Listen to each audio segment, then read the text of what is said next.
Paramashivoham. Om Nithyananda Paramashivoham. Om Nithyananda Paramashivoham.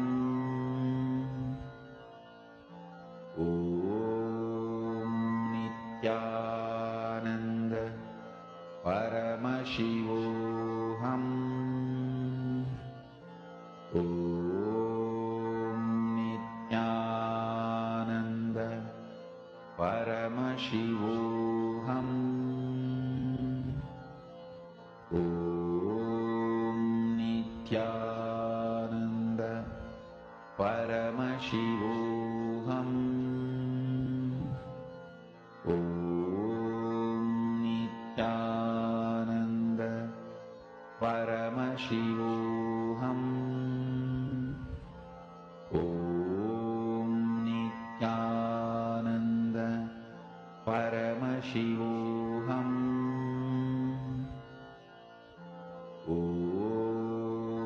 Nithyananda Paramashivoham.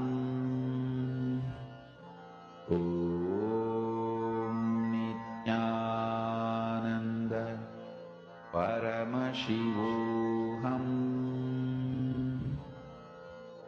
Om Nithyananda Paramashivoham. Om Nithyananda Paramashivoham. Om Nithyananda Paramashivoham. Om Nithyananda Paramashivoham. Om Nithyananda Paramashivoham. Om Nithyananda Paramashivoham. Om Nithyananda Paramashivoham. Om Nithyananda Paramashivoham. Om Nithyananda Paramashivoham. Om Nithyananda Paramashivoham.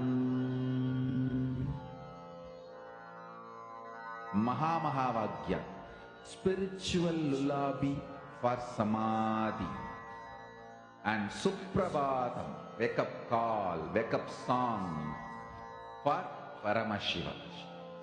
This Mahamahavagya is spiritual lullaby for you to fall into samadhi. Suprabhatam, wake up song for Paramashiva to wake up in you. Just remember this one powerful cognition. This Mahamahavagya puts me in samadhi. This is spiritual lullaby for samadhi, and Suprabhatam, wake up song for Paramashiva in me. For Paramashiva to manifest. With this one spiritual powerful cognition, chant this Mahamahavagya.